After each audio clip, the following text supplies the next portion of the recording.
Hey, salut à tous mes très chers cinéphiles, j'espère que vous allez bien. On se retrouve aujourd'hui pour une petite vidéo débat, on va dire, tout simplement. En effet, vis-à-vis de Star Wars The Rogue One. La question que je me pose, c'est est-ce que ce n'est pas un piège à fans? Je m'explique, en effet, c'est vrai que depuis que George Lucas s'est fait racheter les parts par les studios Walt Disney, Star Wars prend une ampleur, je trouve, très rapide et assez grande. Je m'explique, il y a 3 nouveaux épisodes en plus sur la saga principale, dont le dernier sortira en 2019.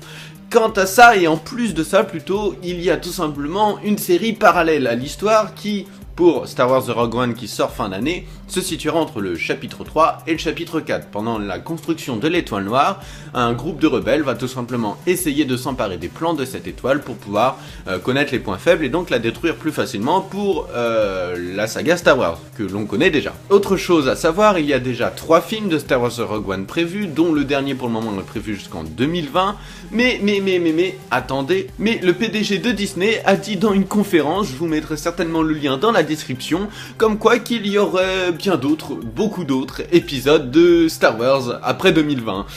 Donc tout simplement, la question que je me pose, et qui est peut-être la vraie chose au final, c'est est-ce qu'ils veulent pas en faire une série TV ? En effet, ils veulent voir tout simplement la popularité, enfin je le prends comme ça moi, ils vont voir la popularité du film au cinéma sur les 3 premiers épisodes, et si ça marche, ils vont le faire en série TV. Bon, je me trompe peut-être, mais clairement je vois pas en fait l'intérêt de cette série. Voilà, je le prends vraiment pour un piège à fans, on va tous se ruer dans les salles parce que c'est Star Wars, parce qu'on adore, enfin beaucoup adorent Star Wars comme moi, et voilà, on va arriver en fait, bam, on va être, je pense, déçu, clairement. Il y aura peut-être des Jedi, mais je ne pense pas, c'est pas prévu normalement, c'est un groupe de rebelles à part, donc peut-être qu'il y en a un qui sera manié à ça, mais en aucun cas il n'en aura un, ce ne sera pas un Jedi. Ils ont dit le retour de Dark Vador, oui c'est sûr que si ça se situe dans le 3 et le 4 il va avoir un petit rôle, mais voilà, je sais pas, il y a un truc qui me dérange dans cette série, je me trompe peut-être, dites-moi votre avis. J'ai regardé même sur Allociné où vous savez les films même à l'avance on peut les noter, et il est pas très bien vu forcément par les spectateurs, il est noté qu'à 3 sur 5, pour Star Wars qui d'habitude c'est noté entre 4 et 5, hein, très facilement par les téléspectateurs. Là le 3, ça fait mal, je pense que voilà, tout le monde a un petit peu cette même appréhension vis-à-vis de ce film. Moi le premier, j'ai peur de ce qu'on va avoir, j'ai surtout peur que ça se finisse en série TV, surtout s'ils disent après on va continuer.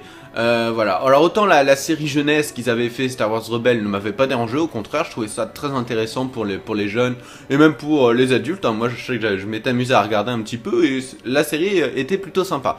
Mais voilà, là, faire un film comme ça, en parallèle de Star Wars, je sais pas, ça paraît bizarre. Alors peut-être qu'après, même s'ils disent que pour le moment le premier épisode n'est pas lié, n'est pas directement lié à l'histoire principale, je me suis dit que pour le deuxième qui sortirait vers 2018, donc un an avant le dernier épisode de la saga principale, peut-être que dans ce film on aura des informations ou des éléments qui nous permettraient de comprendre tout simplement pour le dernier épisode, d'avoir des éléments pour ce dernier épisode. Alors après ça ferait un peu bizarre parce qu'on passerait du Rogue One entre le 3 et 4, et donc The Rogue One 2 qui se situerait entre le 7 et le 9 ou le 8 et le 9. Ah, ça ferait vraiment beaucoup d'écart je trouve entre The Rogue One 1 et The Rogue One 2 ou The Rogue 2, je sais vraiment pas comment les appeler. Voilà, bon. J'espère vraiment que c'est pas un piège à fans, je vais vraiment l'appeler comme ça. Voilà, en tout cas dites-moi votre avis à vous dans l'espace commentaire, n'hésitez pas, mettez tout ce que vous voulez, si vous trouvez ça bien, pas bien, si vous pensez que ça va permettre, comme je vous le disais pour le Rogue One 2 de 2018, de donner des informations pour le dernier film prévu en 2020 de la saga principale. 2019 plutôt. Donc voilà, dites-moi tout ça. Quant à nous, on se retrouve en tout cas très prochainement pour une nouvelle vidéo. D'ici là, je vous souhaite à tous bon film, prenez soin de vous et à la prochaine. Allez, ciao tout le monde, et surtout n'oubliez pas, les pressentiments sont justes, mais ne les laisse pas obscurcir ton jugement. Voilà, je vous laisse méditer. Allez, ciao tout le monde, bye les gens.